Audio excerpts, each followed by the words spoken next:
We're here at Daytona Milton Keynes for a 3-hour endurance in DMAX karts.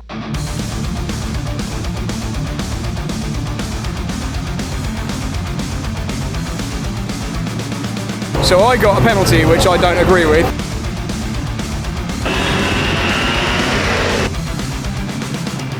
Callum's finally here. Hey Callum. Hello mate. So you invited me here. What's this all about? Daytona 3-hour endurance. I've always wanted to do one. I've been here a few times for various videos over the years, but never got to drive it properly. After doing GX UK with you, I thought you'd be a great guy to have on my team rather than racing against you. We've got together to do this. We'll see how it goes. I've never done one of these. You've done a few, right? I've raced here at the 24 hours, but a long time ago. I've been coming to Daytona Milton Keynes for about 15 years for various things, but I don't come regularly, even though it's one of my closest tracks, just because of all the other racing I'm doing. So I'm quite confident here. I did the video with Cameron Das earlier this year, and we did quite well. But I've been talking to some of the other drivers here, and I've just learned that this KBR team, that awning down there, they won the 24 hours this year by 24 laps. And they've got all their best drivers here. I don't think we're going to win. Going into this, I know we're not going to win, but you seem very confident. Well, I was coming here thinking, you know, if I can drag Callum forward enough, maybe we got a chance. And then I saw how many awnings and race suits and things there were, and I kind of lost a bit of hope. So I think we're going to have to go for we'll see, moments of glory. we haven't spoken about any strategy. I reckon we put you out, see how far forward we can get, avoid the carnage. I hop in, try and hold on to anything I can, and then give it back to you again. Okay. And we'll see where we get. This is going to be good. I'm excited. I'm looking forward to it, but it's going to be a lot of fast people who know how to drive these karts and know this track really well. People who come here like all the time, and this is their regular track. So let's see how we do. Let's go. As always, this is being taken way more seriously than I was told. I really didn't know it was going to be quite this level. There's like actual teams, and obviously everyone's got their own kit. That's kind of the norm now for rental karting in the UK. It used to be that you'd turn up for an event like this, and like 1 or 2 people would have race boots, and that's kind of it. Now, literally everyone that comes to an event like this has a full set of kit, and some people are in team wear, like KBR behind us here. With their awning. So weigh in, need to be 85 kilos. I'm normally about 73 or 4 without kit, so let's give this a try. And that's like the safe weight, so I think we can come in quite a lot under that, but let's just try it.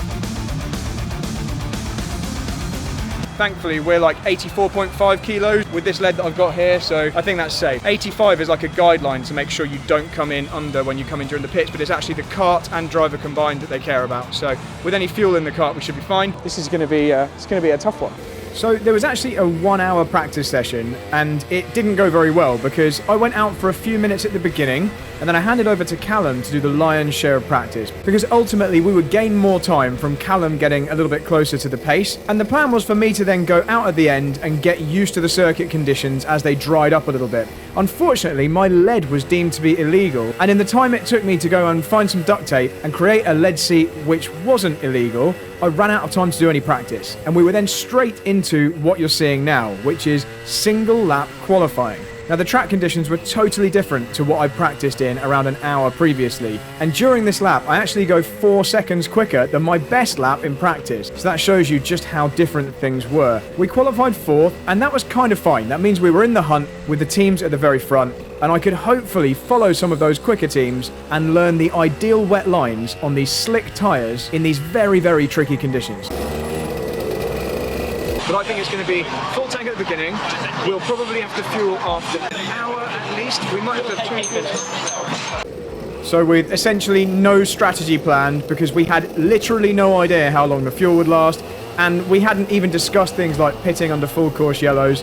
Essentially, we were completely underprepared for how much strategy and thought should have gone into a race like this. We set off for the beginning of the race, so I was out for the first stint. We planned for me to go and do quite a long first stint, but my worry was, with such a big fuel tank, around 10 kilos I believe, if I ran until the fuel was completely empty, we'd actually come in underweight. So again, something we hadn't really thought of beforehand. I also thought we were supposed to be keeping 1 kart length behind the kart in front at the beginning of the race, but nobody else seemed to be doing that. So I stuck pretty close to King in front of me in the KBR team, and when the lights went green, I went with him and tried to get to the front of the field.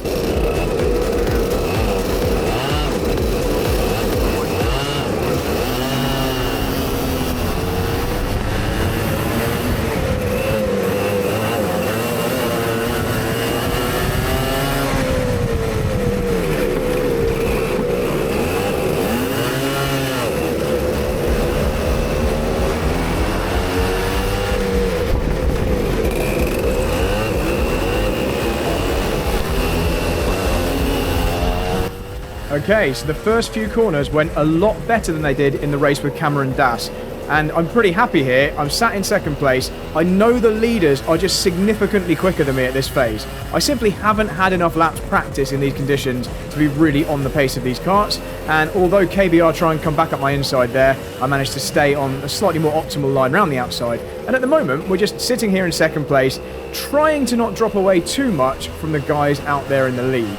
Now, he's going to extend quite significantly here, and I'm also about to get overtaken by the KBR team on the exit of this corner.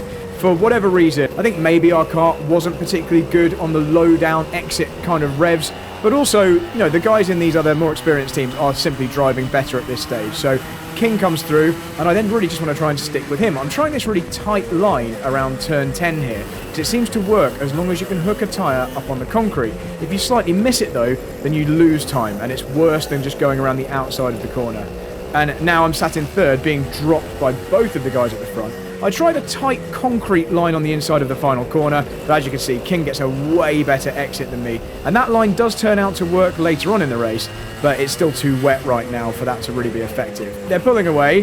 This is not looking brilliant for us, but the podium would be an amazing result for me and Callum. We'd be super happy with this. But the team in fourth place are all over my tail, and that means we are clearly not safe in this position.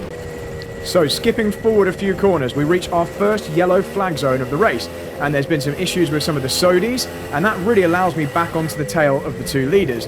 You gain an enormous amount of time in these races if the karts ahead of you get stuck behind slow traffic in yellow flag zones. Obviously there's no actual objective speed limit under yellow flags, and some people will go a lot slower than others, and some people during this race almost stopped. And in that situation, obviously, you can lose or gain an enormous amount of time. So I'm now a lot closer to the lead fight, and these guys are going at it hammer and tongs. They're nudging each other. You can see KBR get pushed wide there. There's some more contact there, and that puts me close to the rear of them. And I then managed to stay roughly this close for the next lap. I've essentially now had a lap or two to get used to these new conditions, and I'm not quite as far off the leading pace as I was on lap 1.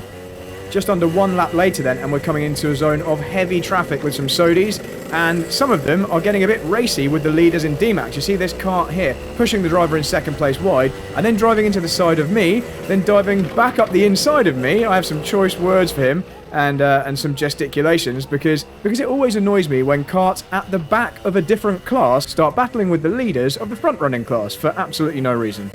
So then I sense an opportunity to try and take second place. I go for a tight line, come out side by side with the kart in second place, but obviously he gets a better exit, and annoyingly there's a yellow flag, which means I can't hang it out around the outside, and I'm forced to wait a little bit longer. We're now coming through lots and lots of traffic. We're only a couple of laps into the race, and there are more yellow flags in the next corner here, so we're going to have to take it easy. You can see just how much time we're losing now.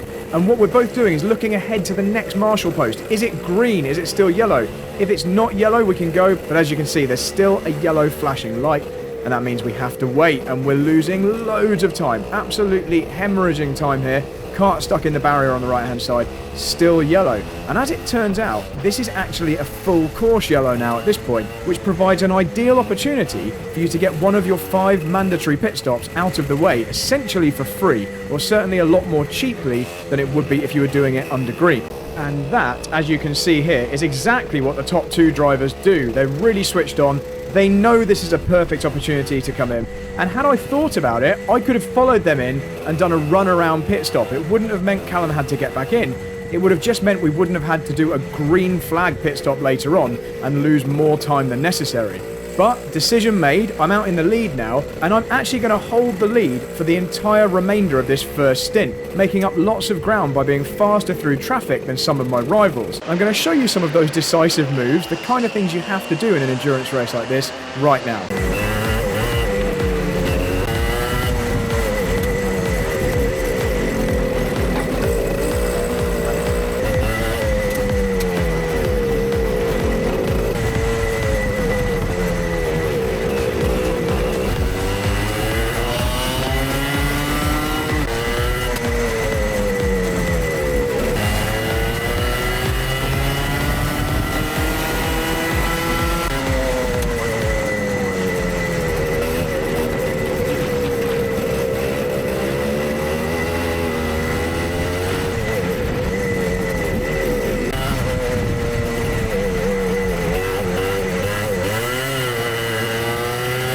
Now this was all going rather well until the driver of Kart 125, one of our earlier rivals, unlapped himself after they'd done their early pit stop. Now I knew they were a little bit quicker than me, so I decided I just wanted to follow him and I didn't actually want to be in front. I wanted him to show me the way. So as we headed down the back straight, I even pushed him along because I wasn't trying to overtake.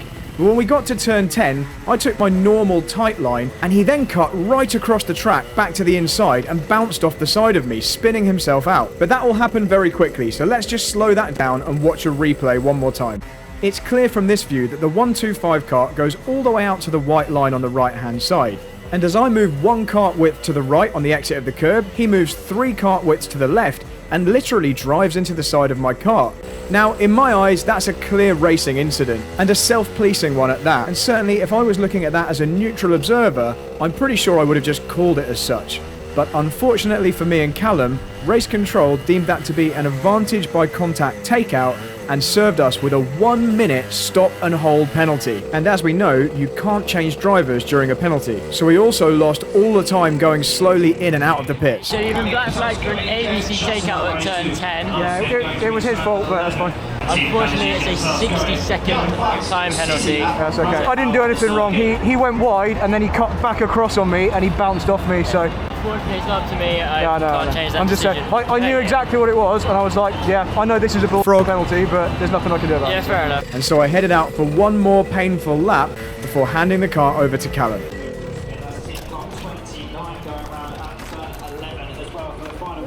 It is absolute carnage out there. Every lap you're overtaking about 15 cars and half of them are backwards.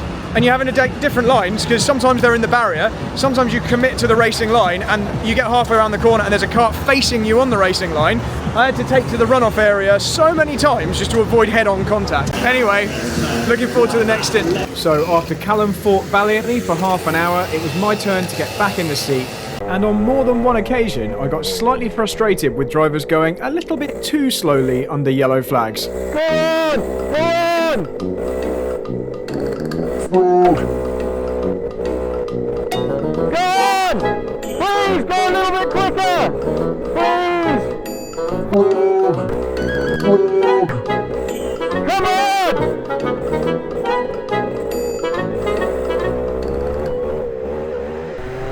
So once I eventually cleared the overly cautious yellow flag traffic, I set off to try and claw back some more time before handing the kart back over to Callum.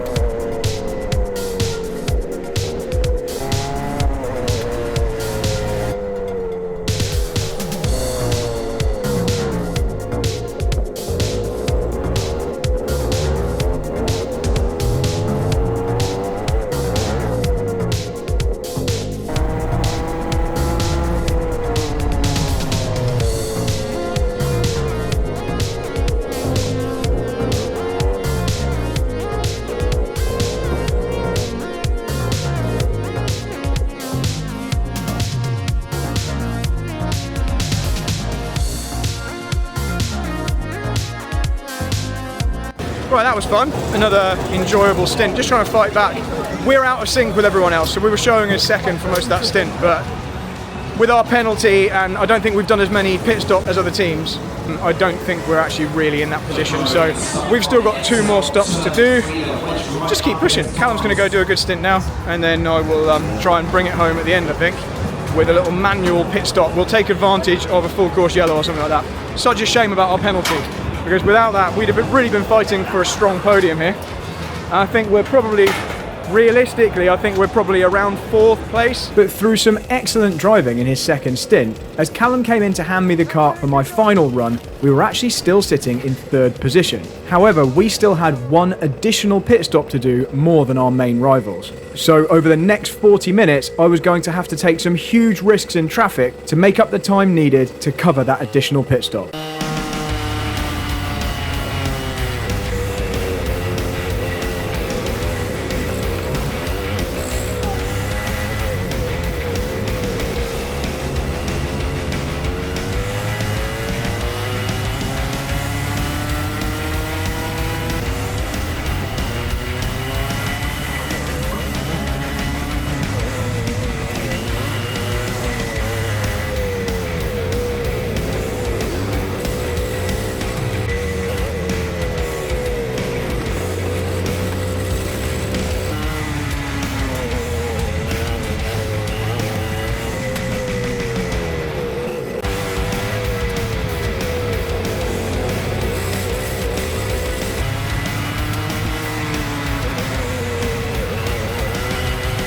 Thanks to the new driver information display on the DMAX karts at Daytona, I could tell that this strategy was working.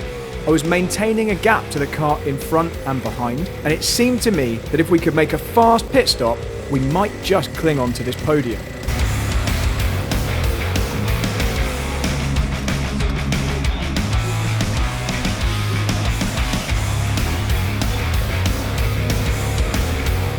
With all 5 pit stops now completed, my task was now simply to maintain track position until the checkered flag. But I had absolutely no idea whether we'd managed to retain 3rd position during that final pit stop. I'd have to wait until the start-finish line at the end of this outlap to see whether the position changed on my driver information display.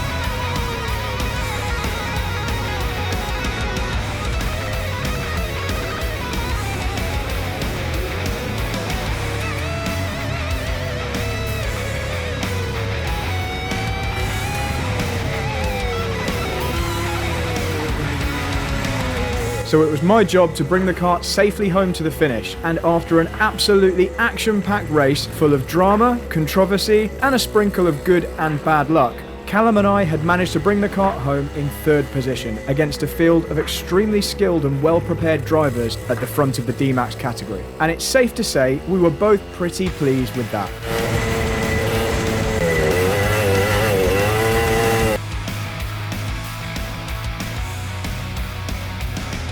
Callum McIntyre and Bradley Philpot. A little bit late to the party. Your second place, though. I can't believe we missed the podium. We didn't miss it. We got here just in time. There we go, big smiles on the podium.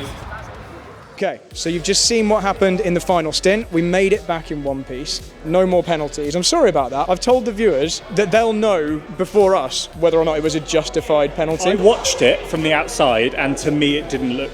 It looked like he turned into you and spun, and you came out of it on the same line. That was my view, but whatever happened, it would have been maybe a race for 1 or 2 more places forward, but I never expected to be in the hunt for the podium in the first place, so I'm quite happy that that's where we ended up, to be honest. Happy. And to be honest, I probably didn't get penalties for a few things I should have got them for.